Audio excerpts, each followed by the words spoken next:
सर्वोच्च न्यायालय भी 348 में 344 में अनुच्छेद, इन सब में मैक्सिमम 15 वर्ष का प्रतिबंध है। 15 वर्ष के बाद आजादी के संविधान लागू होने के 15 वर्ष के बाद अनुच्छेद 350 के अनुसार हर भारत संघ के हर संस्थान में हिंदी लागू हो जाना चाहिए था।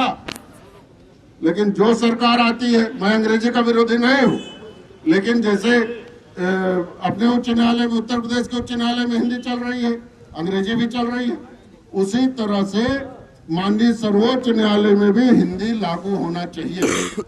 और इसके लिए मैं तो छात्र जीवन से ही मैं संघर्षरत हूँ। आप सब जानते हैं कि मैं कविता कहानी में रुचि रखता हूँ, लिखता रहता हूँ। माँ सरस्वती ने वरदान की तरह मुझे साहित्य सृजन की क्षमता दी है। मैंने ये लिखा है कि रावण को मारने का जो शौक पालते हैं, वनवास पर निकलकर जंगल खंगालते। मैंने ही लिखा है कि वक्त की हर राह पर हलचल दिखाई दे, जब दिखाई दे सुनहरा कल दिखाई दे। मैंने ये लिखा है कि देश तुम्हारे लिए हमारी सांसें चलती हैं, चिंगारियां हृदय में ज्वालाओं सी जलती हैं, लहू भगत ऊधम का खेले अजब गजब का फाग, बैसाखी हम याद करें या जलियांवाला बाग, संस्मरण सब दिल के अंदर भर देते हैं आग। तो ये जो आग भरी हुई है, हो सकता है कि इस आग के कारण, इस आक्रोश के कारण जब मैं आप लोगों से मिलता हूं तो उतना मुस्कुरा कर न मिलता हूं, उतना झोंक कर न मिलता हूं, क्योंकि मैं अधिवक्ताओं के मान सम्मान और स्वाभिमान को हमेशा उठा करके देखना चाहता हूं कि ये समाज में सर्वोच्च शिखर पर दिखाई दे, जैसा आजादी के आंदोलन के समय में था। लेकिन उसको लगातार गिरा दिया गया और एक साजिश रची गई। आप देखिए कि मैं नाम ले रहा हूं, कि प्रतीक के रूप में नाम ले रहा हूं, कि अतीक अहमद जैसे लोग संसद में पहुंच गए और अधिवक्ता ऐसे लोगों के लिए मे आई कम इन सर कह के देहरी पर खड़े हो गए।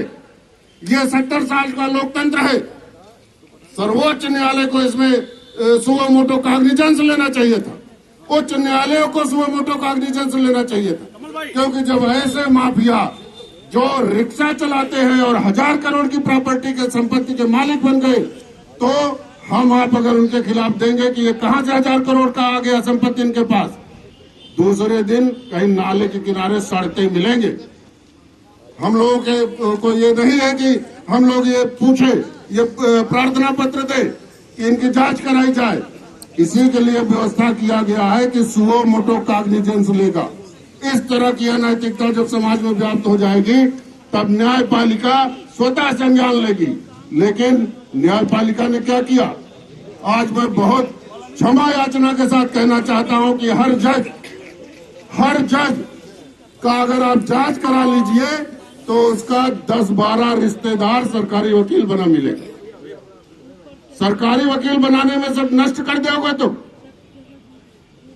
ये अंकुश लगाएगा कौन? ये अंकुश लगाएगी बार काउंसिल।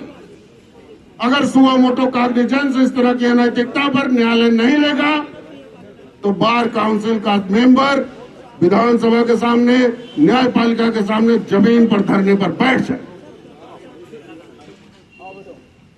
देखिए, मैं कहता हूं, पहले भी कहता रहा हूं कि जब माइक पकड़ लेता हूं, जब कविता कहानी भी कहता हूं, तो मुझे याद नहीं रहता कि और वक्ता भी है।